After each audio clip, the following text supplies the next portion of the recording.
So you need to hang a gate. Good deal. We're hanging a gate today, so let me walk you through it. First things first, get yourself a 3-year-old that's constantly in the way and very noisy, so we have to do a voiceover, and a sick wife to stand around and video you to make it all go perfectly well.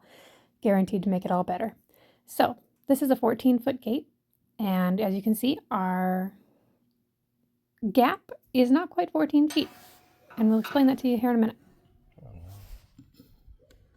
First off, you gotta get the right wrench. Get the right size of wrench. That's not gonna work. Okay, take the hinges off the gate, and then I mount both hinges in the post. And I do most everything with measurements, so you get it at the right height. And then on the top hinge, I take the hinge off. I put the hinge on this part, and put that one on the lower hinge. Pick the gate up and slide that bolt in. And there's different styles of hinges to buy, right? Yeah, all kinds of different styles. And for this style, you need 3 different wrenches? A 7/8 and inch and a 1/8. So 2. And then you need a big drill bit to go clear through the post? Yeah. Or what size? 7/8, I believe. Okay. Nothing is self-explanatory. That's why people look things up on YouTube.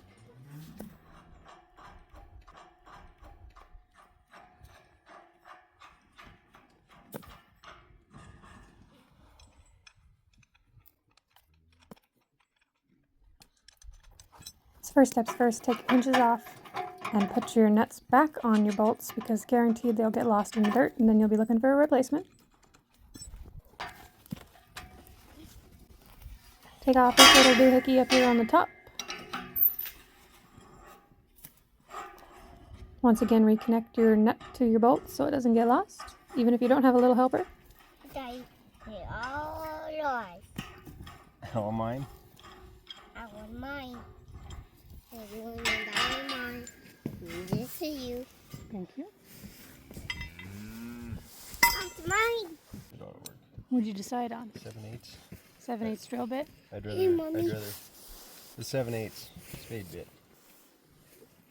I'd rather have a 1-inch, but it's missing out of my set. Okay. The 7/8 bit turned out to be just perfect for these hinges. But if you're in doubt, use one that's just a little bit bigger because if you have to pound the hinge into the hole in the post, then it could bind, and you want to avoid binding if all possible. It just makes it 10 times harder. We're going to make them connect, right? Those two out here. So the hinge needs to be on this side of the post, right? Make sure you got somebody around to argue with you about which side the hinges go on. I've never hung a gate once where there wasn't a controversy, but it usually turns out to be correct, at least for one person, especially if you're not working with somebody that's left-handed and left-eyed. But anyway, it turns out this was correct. It needed to be on this side. And then you just eyeball how high you want your gate off the ground. So we had to vary for the ground waves here. There's a hill and there's a pile of dirt, and neither of them are going to get moved. So it needs to be far enough off the ground to go over the top of that. Mark it on your post so that you have a gauge line, and then set your gate up there, eyeball it, make sure it looks right to you, because sometimes measurements and actually seeing it doesn't look quite right. So you figured out how high you want it off the ground on the bottom, and then added how much? And then I added this 2.5 inches right here. Okay, to the hinge. Yeah. And then that's where I want this. So then this will have to go. On the line? Yeah, you just put the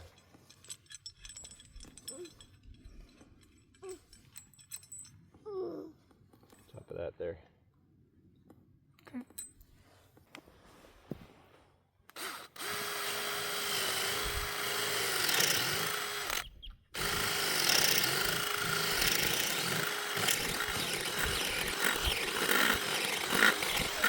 Do your best to drill your holes straight through or level so that you don't put your hinges on a bind through the post. That'll just mess up your whole swing.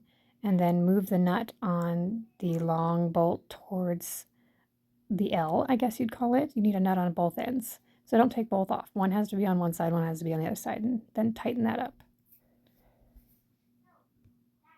While he's tightening that up, I'm going to take a minute and explain to you why we've got the hinges sticking out the wrong side of the post. Because if you're just doing a basic gate straight on, you put the hinges over there by where the gate is. Let me pull up a different video here. Okay, so this one is hung straight on. See, it fills the gap. There's nothing crazy going on with the hinges. They're just straight in line, and you measure from the post to straight in line to the gate.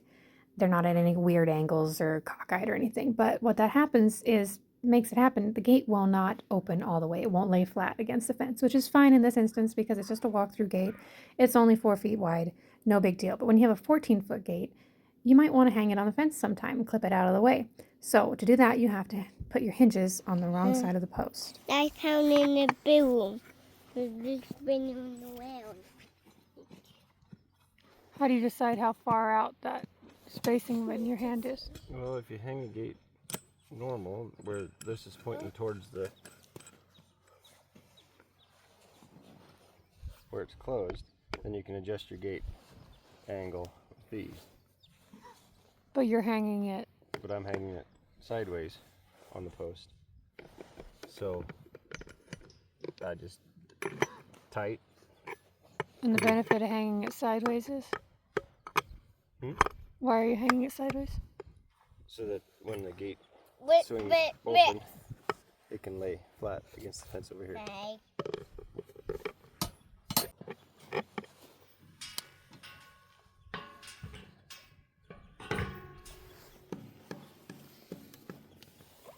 No, not taking it. If you take it to me. Next step only applies if you've got somebody helping you, helping in quotations. Have that person stand back and you lift it up and make sure that you've got it where the top of the gate will touch the post when it's sitting where you want it.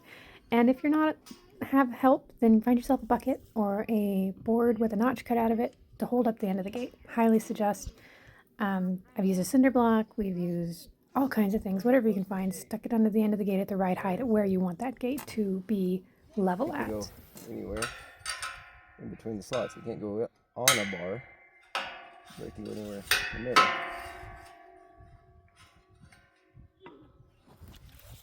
So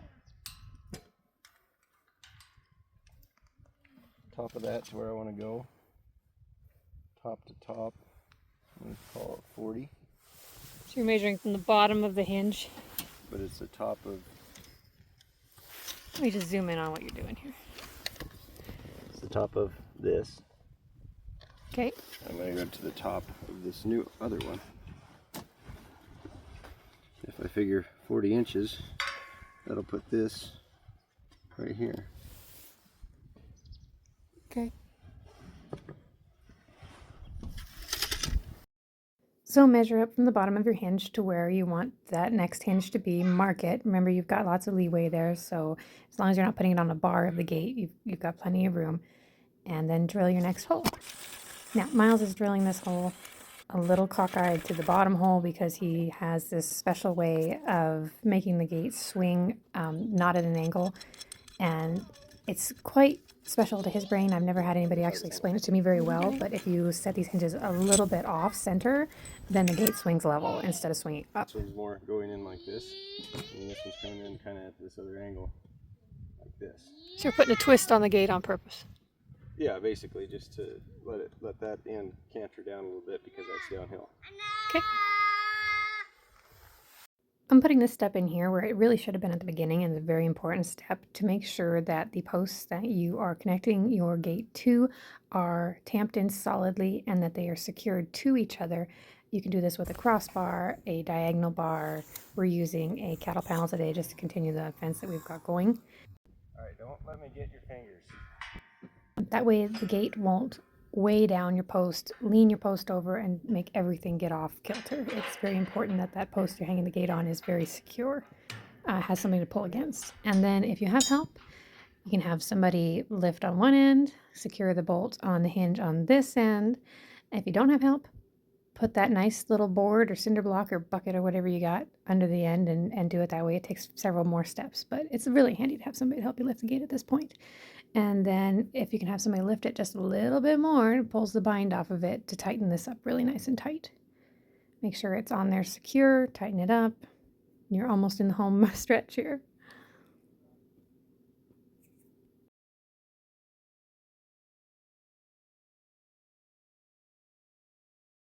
All right, finished product. So we really wanted this gate to swing all the way to the fence so that it was nice and securely out of the way. We can hook it to the fence. For whatever reason, we need to lay flat around here because a lot of times the gates are open. So when you have the hinges off to the side of the post instead of straight onto the post, it allows the gate to come clear up to the fence on one side. It won't do it on the other side, and it won't open inward very far on the other side. So make sure you know which way you want your gate to swing. And the other trick we wanted this gate to do was connect to this other gate and make kind of an alleyway between the two krells. So you could chain it here and have a little gap, which is probably what my husband will do because he has a way with cattle that can make them go through the smallest spaces. Or you can open it up more, which will probably be the way I will have to handle it because I can't make a cow go through a tiny space for nothing. Like so. Nice big gap. But anyway, thanks for watching this video. I hope you found it helpful. Hanging a gate can really, really be frustrating, especially if you've never done it before. But just remember, you've got the length of your gate plus your hinges. You need a little extra space in your gap. Secure that post so your gate doesn't sag your post down, and you're golden.